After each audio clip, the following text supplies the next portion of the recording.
Perigoso tá em alto mar. Segura essa vara firme, loirinha. Tô segurando, Perigoso. Esse é grande, olha só. Tu acha isso grande? Tu precisa ver o peixe-espada que eu tenho. Eu esqueci de perguntar teu nome. Esqueceu mesmo. Meu nome é Maria, só o pedaço. Por que só um pedaço? Porque toda isola. Peraí. Tem parada errada aí, tropa, toda isola. Isso é cilada das grandes. Vem cá, Perigoso. Tem um presente misterioso pra você. Mostra pro teu pai.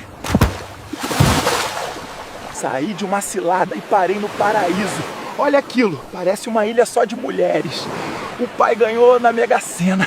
Vocês podem dizer a esse docinho de coco onde vim parar? Você tá na Ilha do Bacalhau.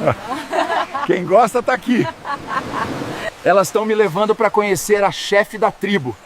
Aguardem os próximos capítulos.